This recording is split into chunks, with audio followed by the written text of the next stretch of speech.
Intelligence bureau में एक उच्च पद हेतु भर्ती की प्रक्रिया चल रही थी। अंतिम दौर में केवल 3 उम्मीदवार बचे थे, जिनमें से किसी एक का चयन किया जाना बाकी था। इनमें 2 पुरुष थे और एक महिला। फाइनल परीक्षा के रूप में कर्तव्य के प्रति उनकी निष्ठा की जांच की जानी थी। पहले आदमी को एक कमरे में ले जाकर परीक्षक ने कहा, हम ये सुनिश्चित करना चाहते हैं कि तुम हर हाल में हमारे निर्देशों का पालन करोगे, चाहे कोई भी परिस्थिति क्यों ना हो। फिर उसने उसके हाथ में एक बंदूक पकड़ाई और दूसरे कमरे की ओर इशारा करते हुए कहा कि उस कमरे में तुम्हारी पत्नी बैठी है, जाओ और जाकर उसे गोली मार दो। मैं अपनी पत्नी को किसी भी हाल में गोली नहीं मार सकता, आदमी ने कहा।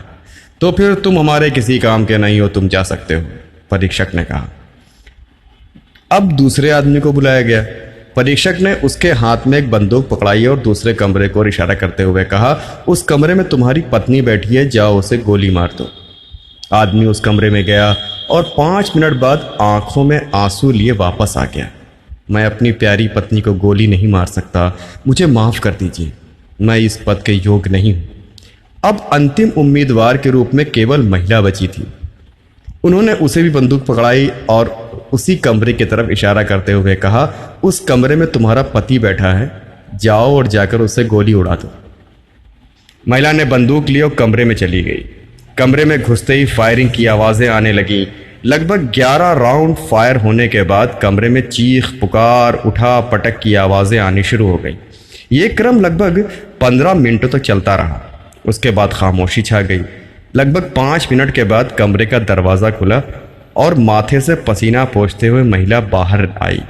वो बोली, तुम लोगों ने मुझे बताया क्यों नहीं था कि बंदूक में कारतूस नकली है?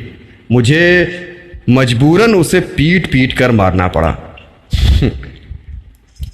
ये होती है बीवी। बीवी तो बीवी है भाई, तो हमेशा उदासी नहीं, कभी कभी मेरी कहानी में कुछ न कुछ ऐसे हंसी मजाक भी होंगे आप लोगों के लिए।